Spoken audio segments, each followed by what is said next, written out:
I'll see what, guys. I have been trying to create videos and content around some of my experiences and perspectives for a long time.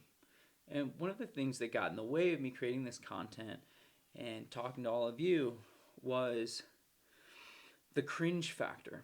And not really the cringe factor, I don't mind appearing as cringe. Like most things, when you break them down into their, smallest increments, it's easier to understand what you're actually being challenged by. So, cringe, for example, when someone says cringe, right, they're describing a feeling that they are feeling and they're projecting it onto you and saying, your behavior made me feel cringe, so I feel cringe for you.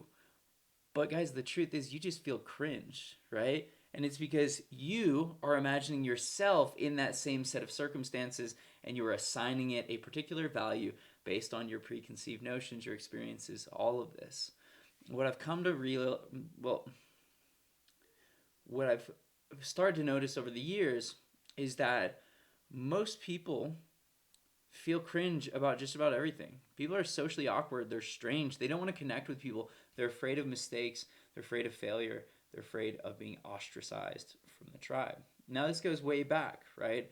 Look at evolutionary biology. Tribal acceptance was a part of our survival. And now, in this digital era, there is a greater tribe out there for you to connect to. You're no longer stuck with whatever tribe you were born into. And that's really cool because that gives us an opportunity to grow and evolve and become a part of a larger family. But in order to do that, you have to get past the cringe. So, yeah, just something I wanted to touch up on before we go into today's video is that cringe is an underexplored experience. You should cringe. You should be cringe, and any judgment that someone's passing on you, just know it's their own judgment. But a lot of people don't operate from the if they don't operate from the position of creation, they operate from a position of consumption. And when you're a consumer, the way you interact with creation is you're like a fucking unpaid art critic. Like you feel like your opinion is so valid that you have to share it with people. And that's why when it comes to me, you're not going to hear judgments about other people's creations come out of my mouth. As far as I'm concerned, there's value in everyone's perspectives. I'm also not so morally attached to my own beliefs that I don't welcome the challenge to them and I don't welcome alternative perspectives. So, anyway, today we are going to hop back into psychedelics and the body. There's a couple of things I wanted to bring up. Yesterday I kind of touched up on my relationship. That's another thing. Guys, this is an early channel, which means I'm going to grow and evolve with this channel. So it at first was an overall perspective, but I really want to make sure I emphasize, and so feel free to correct me on this, feel free to call me out. I really want to overemphasize these are my experiences, opinions, and perspectives. And I don't expect you to adopt them. I'm simply sharing a viewport into my life. I had this really interesting dream last night. I can't remember any of the dream, but I remember thinking, like when I visualized what the dream was, it was a keyhole. And I was trying to tell someone how to utilize this keyhole and they weren't doing it. And I was getting frustrated and I finally gave up and I went, wait a minute. Them not using the keyhole is them using the keyhole. It's paradoxical, right? It's almost like what it brought to mind and what I realized as soon as I woke up is having someone use the keyhole the way it's supposed to be used is there's an intention behind it that you're going to get a specific result. Well, in the day and age of social media, of the internet, of creation, what happens is you believe that yourself and other people you're involved with need to fall into a certain type of content creation, certain niches.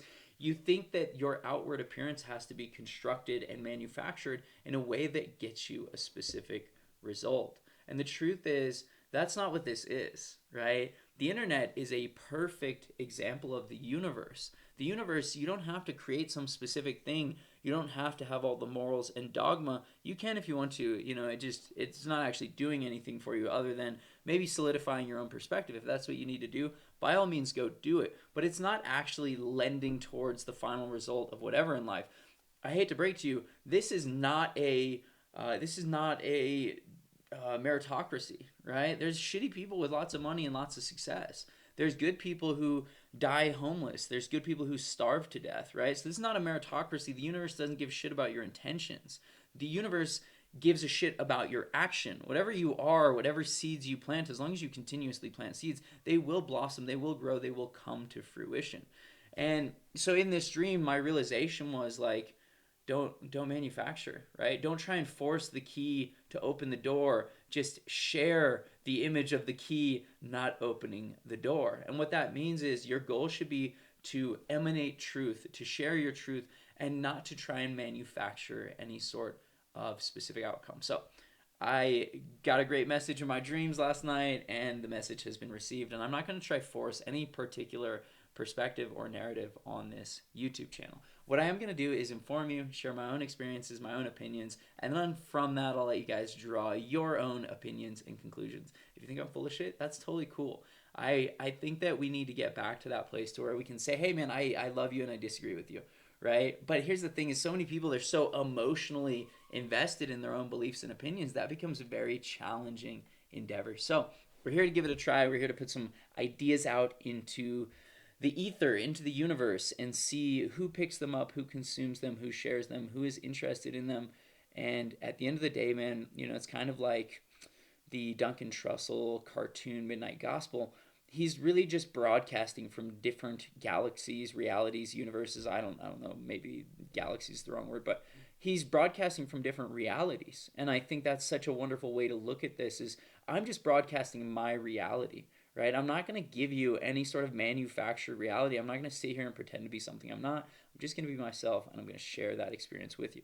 So back to our video, the body and psychedelics. Yesterday, we started out with a little bit of information on the way psychedelics have been used in the past in athletics, my personal relationship with psychedelics, and really just the fundamental foundational stuff as far as like how psychedelics can impact the body and the philosophy that I subscribe to. The philosophy that I subscribe to is that this is a body on consignment, that the lineage of this body has gifted me this body, but the soul that I am is occupying this body currently. And so, like any good steward of a gift, I need to take care of this body so that it can ensure that I'm able to fulfill whatever mission I have in life.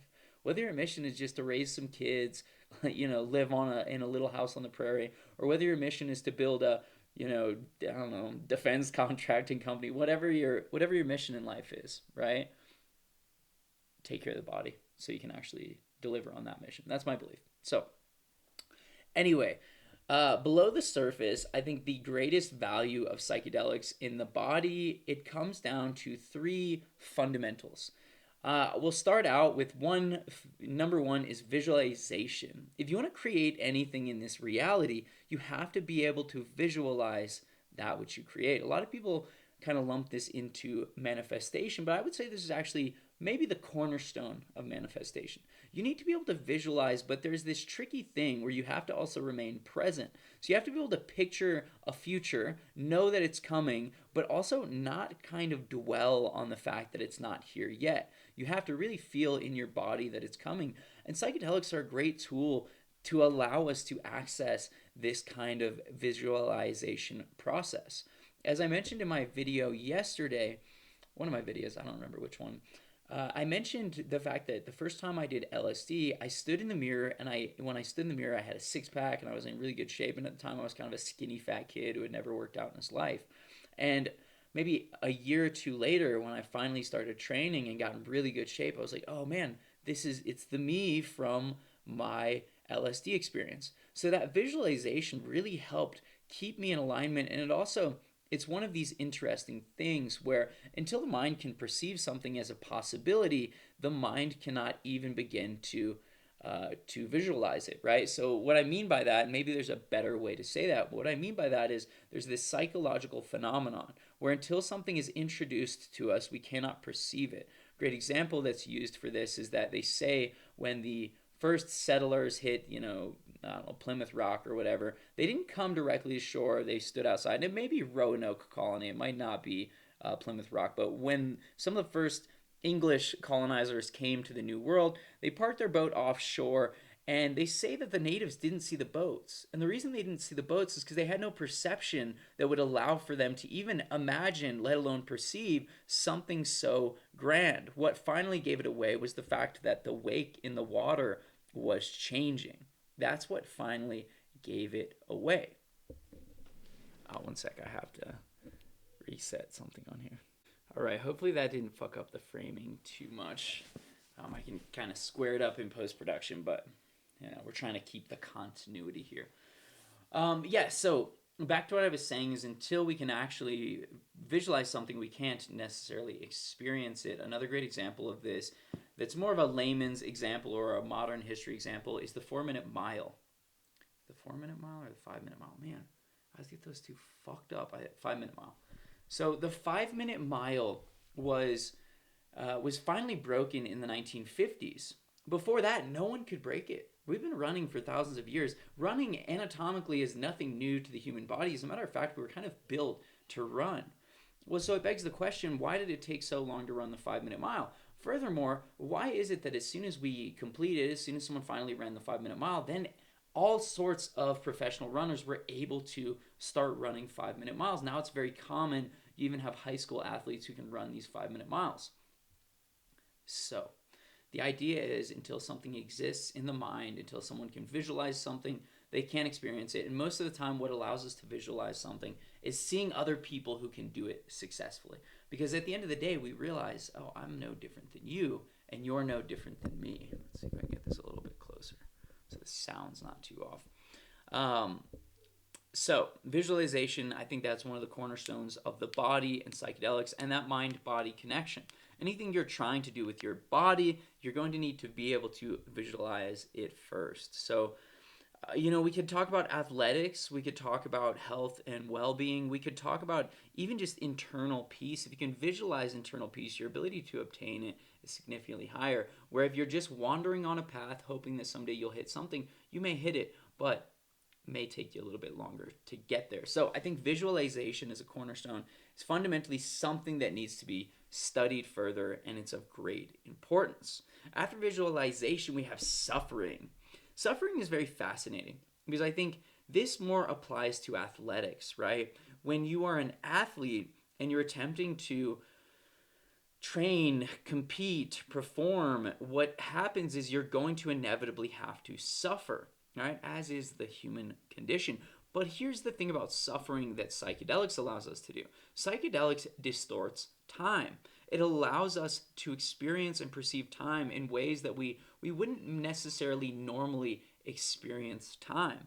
And so for me, what I've noticed is that if I can break my suffering down into a single increment, right? So you have the totality of an experience that is suffering, say running an ultra marathon, right? You're running 50 miles. Maybe you're running 100 miles. Well, so when I just run 50 miles, I'm like, oh God, this is grueling. 50 miles in its totality is this challenging thing. But if I can break it down to its smallest increment, right? It's what is running a mile like? What is it like suffering through running a mile? What is it like having to fuel myself? What is it like? And again, this is where you start to see this convergence where not only are we experiencing suffering, but we're also starting to experience visualization at the same time, because visualization becomes a tool for taking that smallest increment of suffering and allowing ourselves to experience it many more times.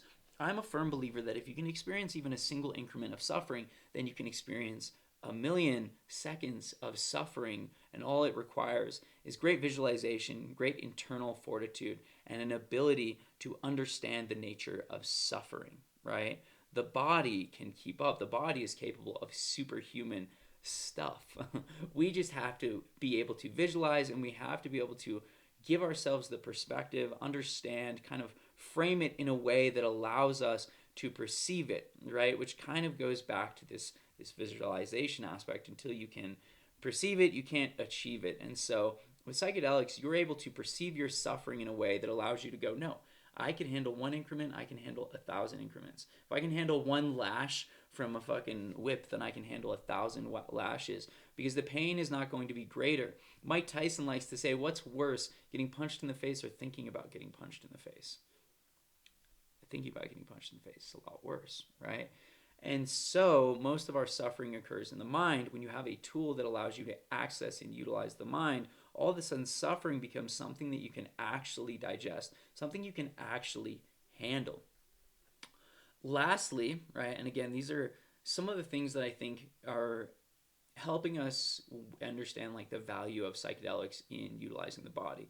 And this is fueling, right? Fueling the body is a super important endeavor, whether it's for athletics, whether it's for everyday life, all of this. The truth is we've been raised in a culture that is poisoning us, using all of these pesticides, all of these herbicides, all of these hormones and stuff in our food, and it's had detriment on us as a society and a culture. There's no doubt about that. It's also altered the way that we do agriculture. The factory model for farming is a direct result of the Industrial Revolution. It answered the question of how do we feed the masses, but it did not answer the question of how do we feed the masses high quality, bioavailable foods. The truth is we increased the quantity, we decreased the quality, and then ironically, the economics kept us from ever even feeding the world. Feeding the world now isn't the problem. It's how do we actually create the infrastructure that allows us to get food to the rest of the world. And it mostly comes down to greedy fucking dickheads who want money more than they want to feed the world. So the question no longer is how do we feed the world? But when it comes to, again, a lot of what we talk about with psychedelics is the micro and the macro, right? The smallest increment is reflected in the largest increment. So fueling your body is a great example of the greater ecosystem. What you want is you want bioavailable food or food with high nutrient bioavailability, something that is going to really help you sustain energy, something that's not just a lot of bullshit. I would rather have a smaller amount of nutrient dense food than a whole lot of bullshit food. And culturally, this is where people are massively screwing up. This goes back into what I talked about with hormones yesterday. If you want to balance your hormones, especially as a man, if you want to have high testosterone levels, if you want to have high fertility, what you need to do is a game of reduction, right? Once you do it long enough, most people, they never break the addiction cycle. The addiction to food, the addiction to fucking sugar is a big one, right? They never break that cycle, and so they spend their life in this habitual fad dieting and like diet, break the diet, go ham, fad diet, break the diet, ham, and it's like ultimately it's non-sustainable because they're not establishing a new relationship with the fuel source that they're giving themselves so that they can live a happier, healthier life. And again, at the core of all of these beliefs for me is the belief that this body is on consignment and that I need to care for it as if it was a gift from someone else. So fueling, when it comes down to it, in order to address the collective needs of fueling, we have to begin addressing our individual needs. First is reduction. Remove all the bullshit, right? Understand that you have had your desires hijacked. I realized this the first time I decided. I was maybe 17. I'm like, man, I'm not going to eat junk food anymore because I don't feel good when I eat it. And I went days without eating junk food. And then I'm sitting on the couch and this commercial comes on the TV for this new pizza. And it looked amazing. It looked so good. And I ordered it. And it came to my door and it looked nothing like the video. And I realized in there, oh, I'm falling for marketing that's hijacking part of my brain that is wired for me to be able to sustain life. But it's not actually sustaining life. It's not vitalizing. It's not helping me be the best version of myself. It's actually, again, I don't know, we could call it slop. There's a particular word that goes in front of that a lot of people like to use. I would call it that. It is slop. And it is, just non-sustainable. But here's the trap that people tend to fall into with fueling, with suffering, with visualization. People want shortcuts. They don't want a game of reduction. How many people do you know who would rather be on testosterone replacement therapy than just get fucking sleep at night, than just stop eating garbage, then stop drinking garbage, and stop consuming alcohol, then stop, you don't even need to hit the gym as frequently as people hit the gym. What you need to do is you need to exercise the parts of your body that are in alignment with this place where we've landed. The body is so intelligent. And it's because, again, this is a body on consignment. It's a vehicle on consignment. And every single soul in your lineage and every single body in your lineage has been well adapted to this place in space and time.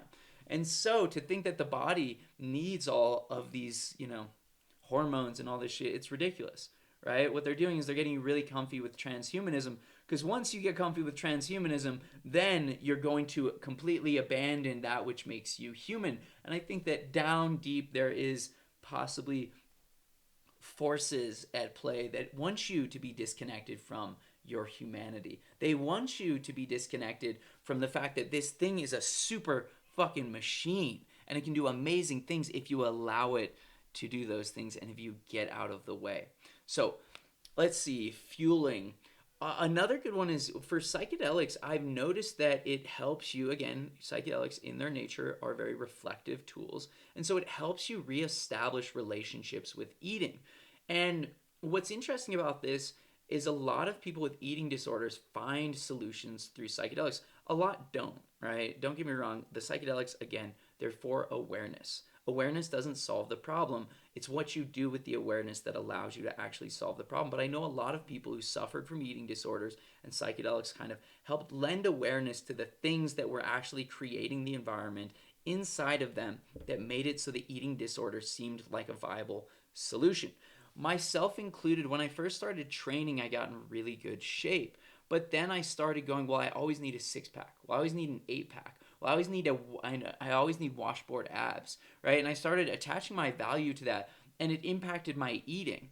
I've always been into intermittent fasting, but it got to the point to where I got into intermittent fasting, and then I did ayahuasca, and I started getting into veganism. And at one point, I had gone and done ayahuasca. I was a vegan. I went to this restaurant with my wife. She ordered us some food. I ate it. And then after eating it, I found out that it had meat in it. And I got so mad at her. I was fucking pissed. I was seeking control, right? And actually, this is a perfect caveat because we'll kind of turn into this as well. I was seeking control in my situation of eating. And even though I had just done psychedelics and I knew I had this fucking basically an eating disorder, I still wasn't able to come to terms with it. It was blowing up on my wife and her being like, "Are you fucking kidding me? Like, this is what you're mad about? You're mad that I accidentally got you food with fucking, I don't know, chicken or fish or something in it?" Like, you know. And so what was interesting about that is it made me really angry, but after more time with plant medicine, more integration, I started realizing, oh, what is this veganism that I'm pursuing? I'm attempting to control this fucking samsara wheel. Samsara is the wheel of karma and reincarnation. It's the continuance of suffering that we experience as our soul continues to evolve. And there's a lot of different schools of thought around this, a lot of different spiritual beliefs in different ways. But I do believe in reincarnation. I believe that we reincarnate here and that we experience life as a soul to evolve. I think this is a classroom, a big old fucking classroom. And what's interesting about this is when I finally settled into the fact that there is no escaping my karma, then I finally understood how silly veganism is. Actually, another video that I'm going to do this week is actually about psychedelics and hunting. And what's interesting is I went and I did an elk calling course with this guy named Joel Vanderloom. I think it's Vanderloom. Joel's an incredible guy, and this guy, Cole Wilkes, maybe? I can't remember 100%. But both of them were on, one was on Naked and Afraid, one was on Alone. Both of these are Discovery Channel shows where it shows these guys being like abandoned in the wild and having to fend for themselves and survive. And they're incredible dudes. And I took an elk calling course with them in the mountains of Oregon where I ate mushrooms, smoked cannabis, and learned how to call elk. And it was one of the most incredible experiences ever because I realized in this, we tend to empathize, right, with a dying animal. We go, oh, no, I wouldn't want to die if I was an animal. But then we also, at the same time, don't acknowledge the ecology that exists in these systems. At one point, I had eaten mushrooms, and I saw this chipmunk, dude. And I thought to myself, imagine if a bear came up right now and just fucking ate that chipmunk in front of me. How would I feel? And then I thought, well, if I were a vegan, I would go, oh, no. But if I'm someone who acknowledges that the bear also has to eat, then I would be gracious to the fact that life consumes life. It's a Ouroboros, the snake consuming itself. That's what life is. Remember, the universe is neutral. There is no good or bad. Those are both things that we apply a filter to. The universe and God don't give a shit about those. That's why everyone, no matter who you are, whatever seeds you plant will grow, whether that's seeds of goodness, seeds of darkness, whatever they grow in. It's because the universe is a neutral garden where anything can grow. And so while we may, project our Bambi thoughts onto these animals, the truth is that they don't experience life like that. And then I started thinking about the perspective of an animal. How can we tell that animals do not experience consciousness the same way that we do? I'm not saying they don't experience consciousness, but what's an understanding that we have because of our forms of communication? What it tells us is that humans are trapped in this prison of future and past thinking. We're not present. But because animals cannot communicate or articulate the same way that we do, I don't think animals think of the past or present. I think they are living in the moment. I don't think an elk is sitting there going like, last season's grass was so much better. No, their brain goes, I need grass. And so in that, there's this understanding, and this is going to come off harsh if you're a vegan, there's an understanding that if an elk dies today or dies next year, the only thing that's significant to that death is population. Were they able to, extend their genetics to their progeny? Were they able to create more elk? That's all that matters. Time is not relative, or time is not linear, is what I was saying. Sorry, I got a little carried away there. Time is not linear when you're present, right? Time is just happening. You're not obsessed with the future or past. You're experiencing life in the here and now. And therefore, when you die, and that's it. Also, what is death? It brings up so many different questions that we can't just go, oh, this is bad and this is good. Again, this is something with psychedelics. Psychedelics give us awareness. And when you are actually in your awareness, you realize that your story is impacting you much more than you realize. And I've done Vipassana a couple of times, those 10-day silent meditation retreats. And it's funny because their whole philosophy in Vipassana is like, you take the Noble Eightfold Path or whatever, where you have these precepts, and they're Buddhist precepts that you must follow. No violence, no sex. They're like all these things.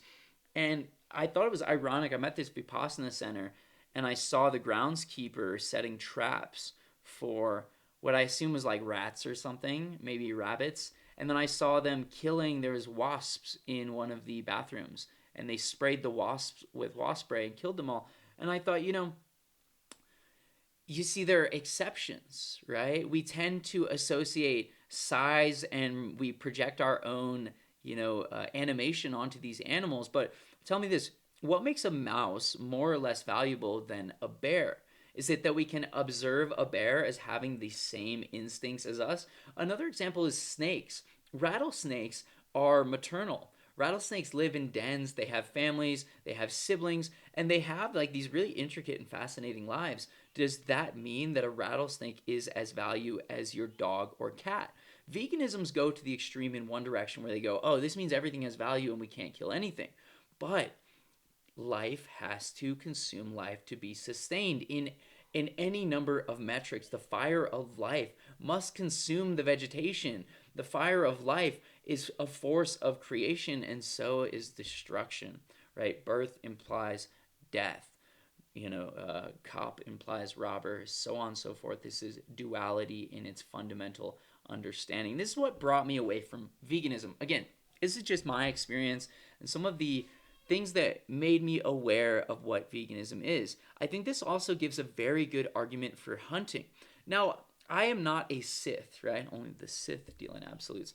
I don't think we live in a world where everyone could be vegan, where everyone could be meat eaters, where everyone could be anything. I think we live in a world where different cultures eat differently based on their environment. For some of us, that means the consumption of game, of red meat. And if you are one of those people, I think it's super important that you learn how to hunt, cook, and consume those animals as safely and ethically as possible. For a long time, I was challenged by this, but psychedelics really helped give me the perspective that allowed me to be comfortable with it. You don't need to be getting anxiety over what you're eating. At the end of the day, there's certain things we have control over in this world and certain things we don't. unfortunately, because of all the information about how unhealthy our food is, it's not just giving us awareness, it's giving us anxiety. Awareness without action produces anxiety. If you're aware that you're about to crash but you don't do anything about it, you're just going to feel anxious. At least if you try to alter your path, if you try to impact your trajectory, at least you can feel at ease. And I think that that is a massive thing that's lacking. So, anyway, this is episode 2 of Psychedelics and the Body. My name is Fatherhood. This is the Parables of Josh page on YouTube. I make music. My name is Fatherhood the Rapper. You can check out my music anywhere at Fatherhood the Rapper. May as well shout that stuff out. But yeah, I really, I want to go in depth in a lot of these opinions, beliefs, and perspectives, and not to persuade you, but to share my own experiences, because that's what this is all about, dude. We're all canaries in the coal mine, and we can warn one another about the pitfalls of being human, and we can share our experiences. And for those that it doesn't resonate, that's totally solid. I watch shit all the time. I'm like, well, that's fucking dumb. So I hope that you have the discernment and ability to do that as well. I don't want to persuade you to do anything here, but I want to give you insight into my perspective. So this has been Psychedelics in the Body Part 2. And yeah, we'll keep this going, man. I really enjoy rambling. It took a long time for me to be able to do this in long form, talking to my camera in my studio, and we'll see where this goes. So much love, guys. I hope you have a beautiful day. Dogu did good things. What that was supposed to say was go do good things. Love you guys. Goodbye.